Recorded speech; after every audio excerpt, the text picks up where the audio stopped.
Hi everyone, my name is Rachel Barletta and I'm the Grief Services Coordinator at Hospice and Palliative Care of Chenango County.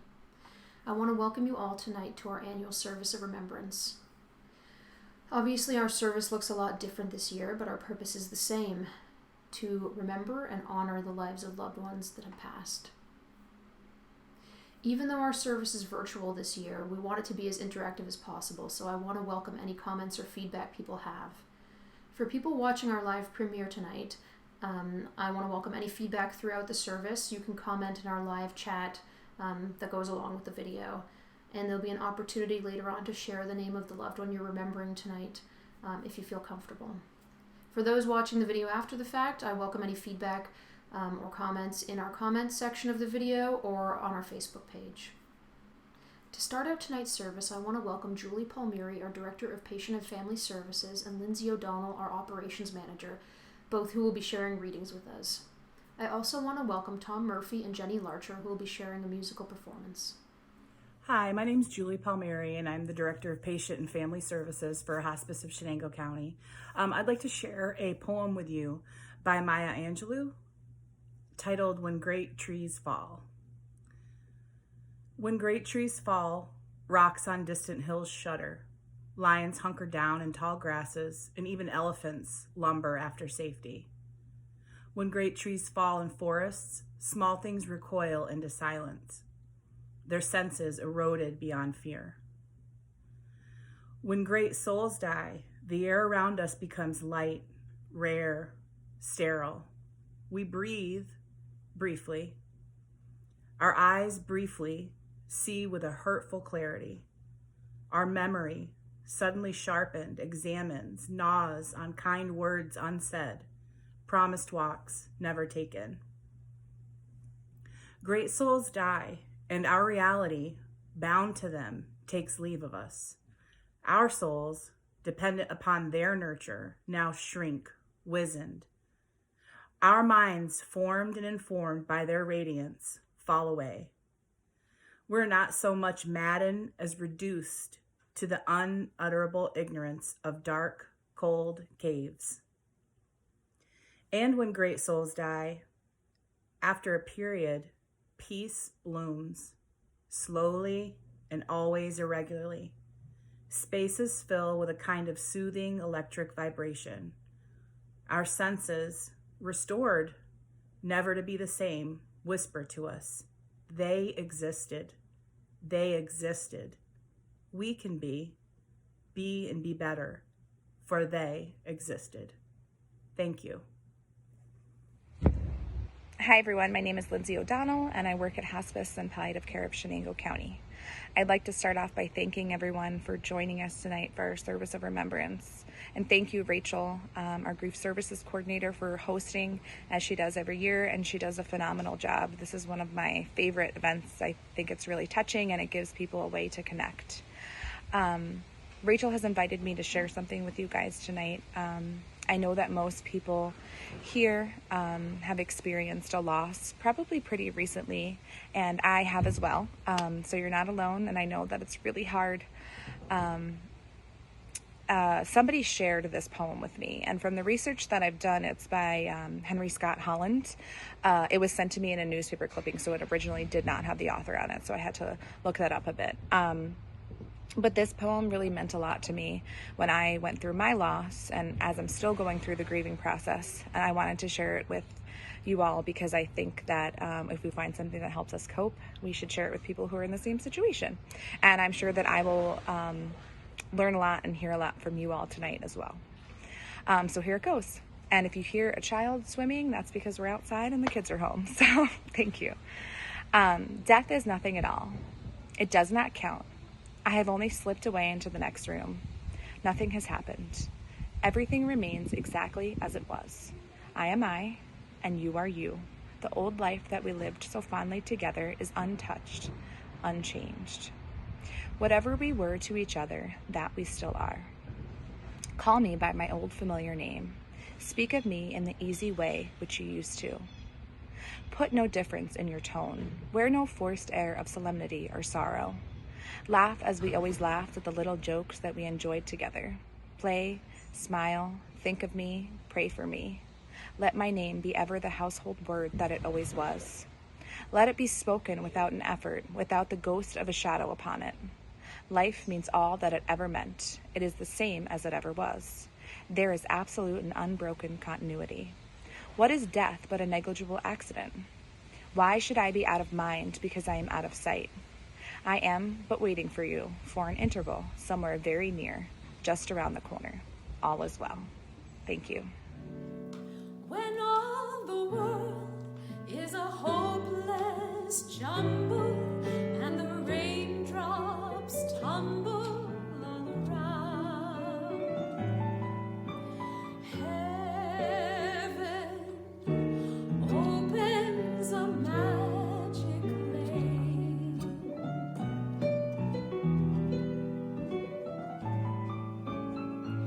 When all the clouds darken up the skyway, there's a rainbow highway to be found, leading from your window pane to a place behind the sun, just a step beyond the rain.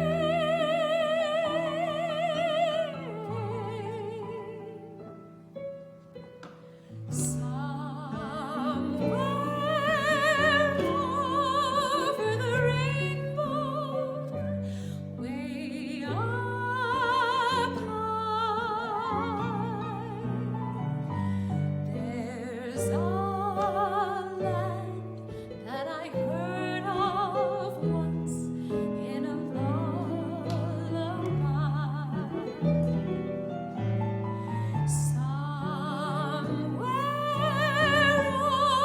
over the rainbow, skies are blue, and the dreams that you dare to dream really do come true. Someday I'll wish upon a star and wake up where the clouds are far behind me, where troubles melt like lemon drops way above the chimney tops. That's where you'll find me. Somewhere over the rainbow, bluebirds fly. Birds fly over the rainbow. Why then, oh, why can't I? If happy little bluebirds fly beyond the rainbow, why, oh, why can't I?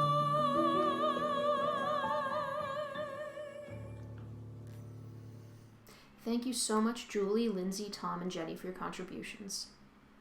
I wanted to touch a bit on the reading that you shared, Lindsay, because what I like so much about it is that it emphasizes that while people in our lives may die, our love for them does not. While people may leave us physically, the relationship, bond, and memories that we share with them last forever. Tonight, I want to light a candle in honor of those we're remembering tonight. May the light of the candle represent the enduring love that we carry on in us. As I do so, I want to invite anyone who feels comfortable to share the name of the loved one that they're remembering in our chat.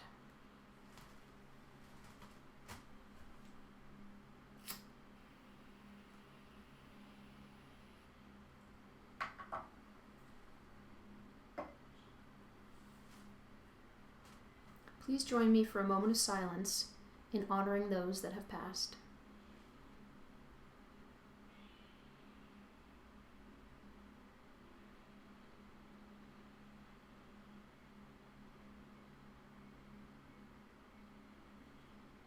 Thank you. For the second part of our service tonight, I want to welcome 2 hospice volunteers, Audrey Coleman and Larry Krunk, who will be sharing readings with us. I also want to welcome back Jenny and Tom.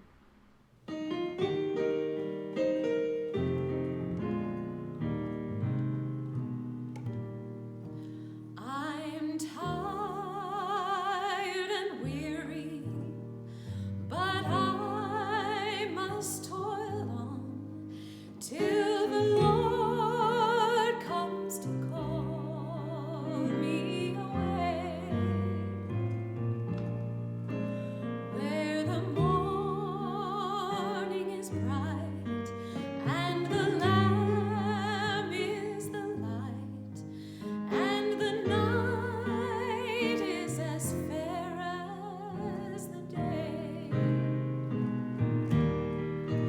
There'll be peace in the valley for me someday. There'll be peace in the valley for me, I pray. There'll be no sorrow or sadness, nor trouble will be. There'll be peace in the valley for me. The bear will be gentle and the wolf will be tamed, and the lion shall lie down by the lamb, and the beast from the wild shall be led by a child, and I'll be changed from this creature I am.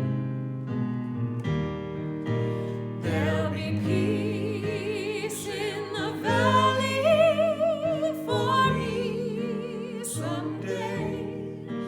There'll be peace in the valley for me, I pray.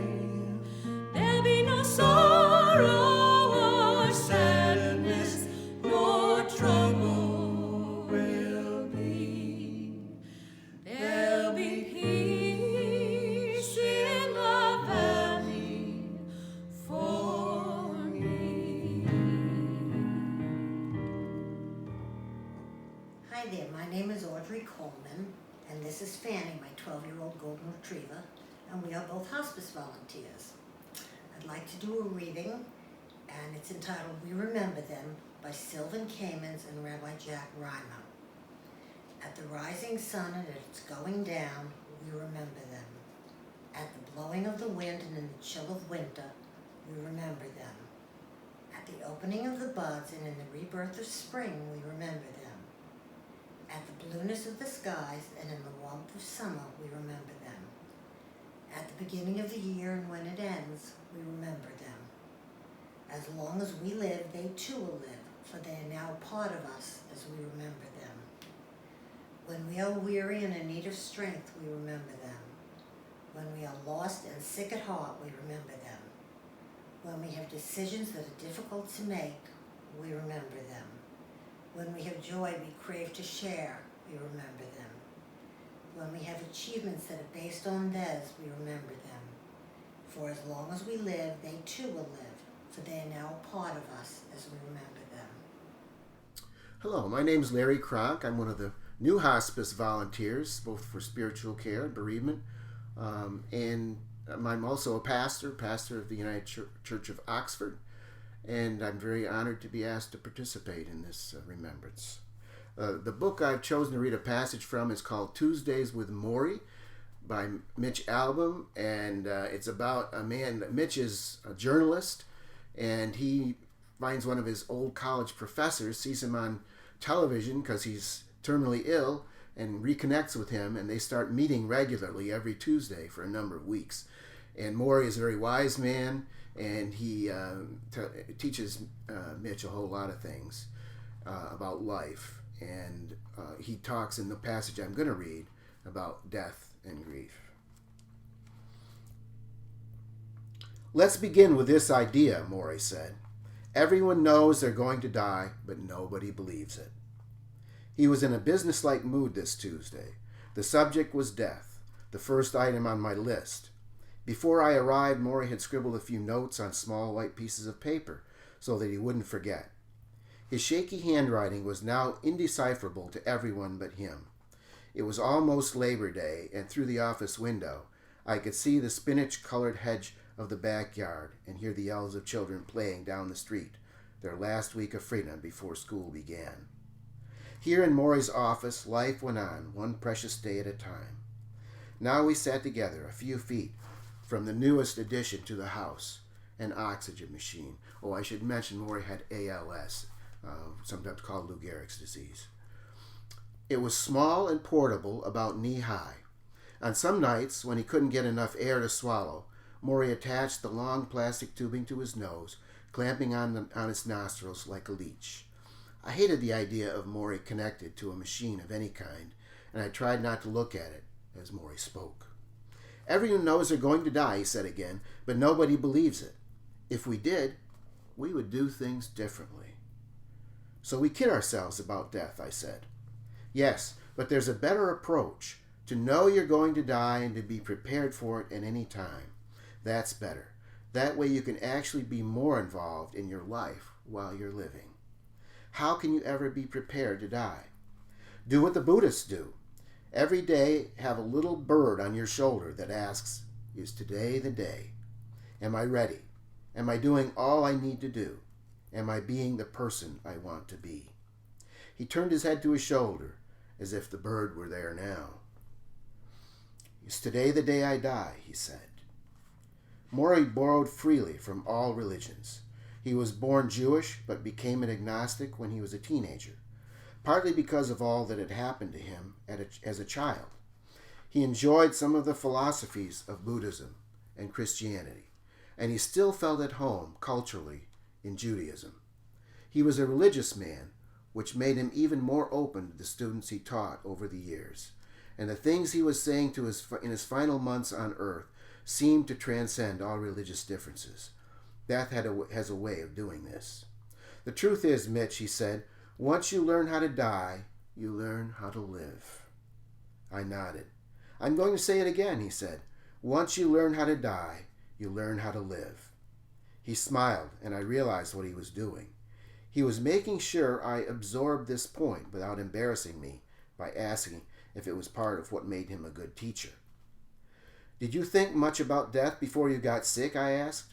No, Maurey smiled. I was like everyone else.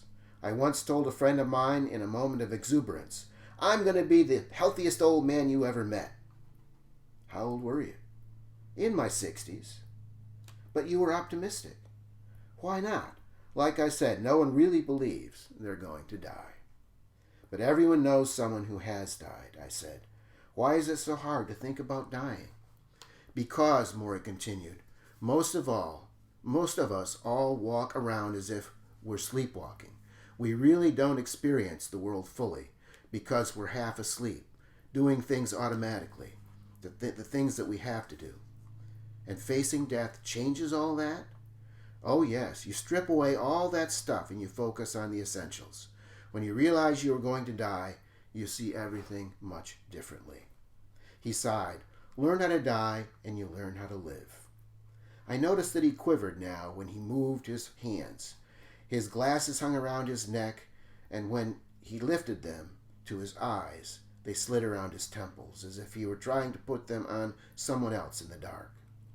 I reached over to help guide them onto his ears. Thank you, Maurey whispered. He smiled when my hand brushed up against his head. The slightest human contact was immediate joy.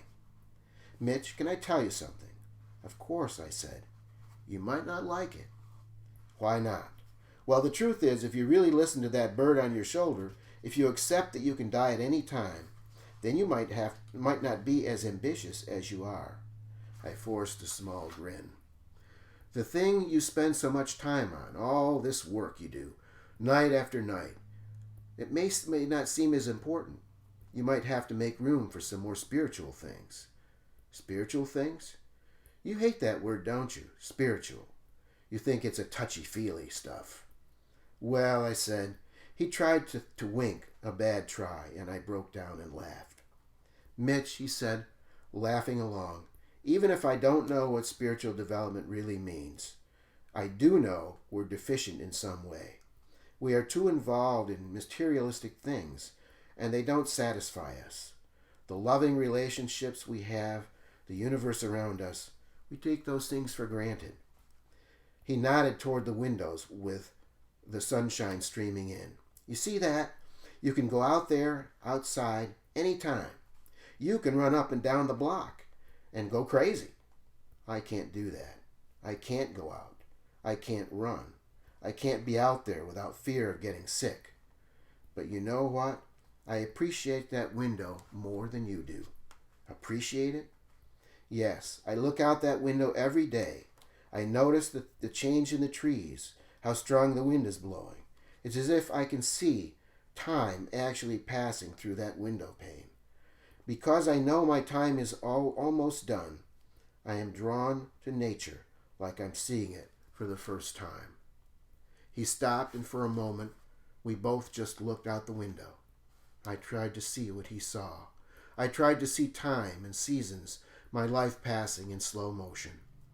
Maurey dropped his head slightly and curled it toward his shoulder. Is it today, little bird? He asked. Is it today? I just like this passage because Maurey is so honest about death and his own dying and about the griefs that he's experienced in his life. And I think all of us need to remember that important lesson that he mentions halfway through the passage. Once you learn how to die, you learn how to live. And I think once you learn how to grieve, you also learn how to live. So God bless you in your journey.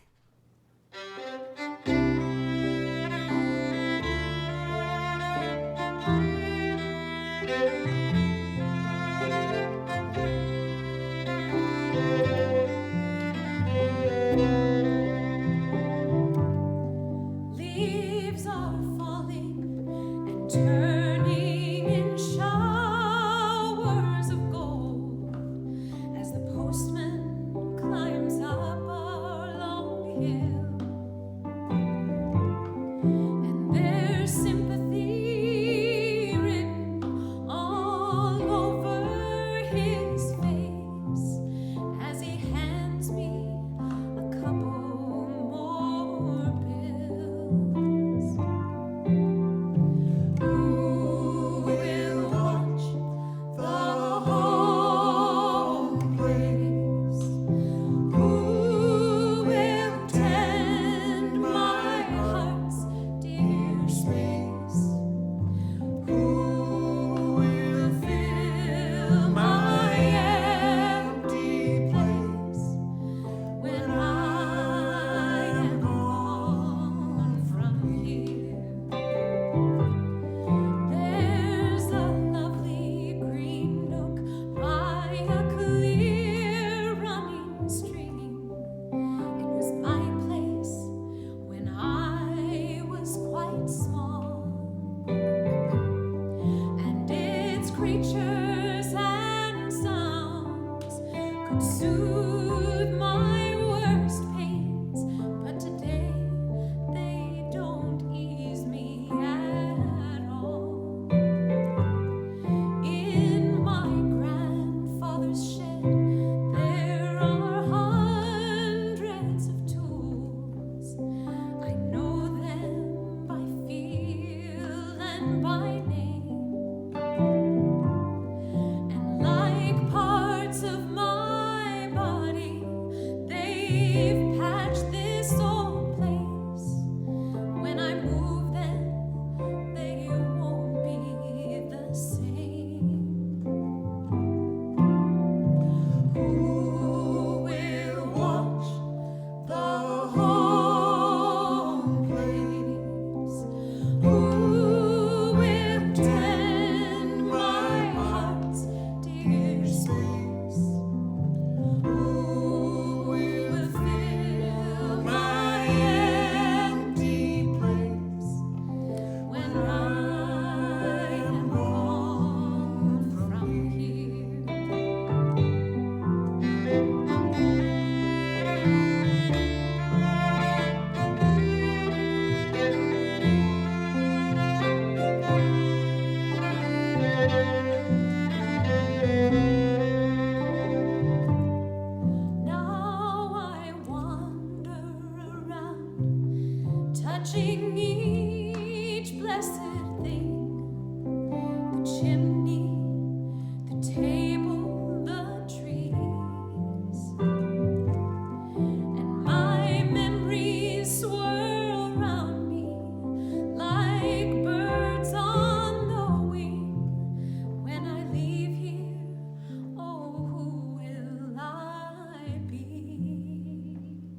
service tonight by thanking all of our contributors: Julie, Lindsay, Larry, Audrey, and of course Fanny.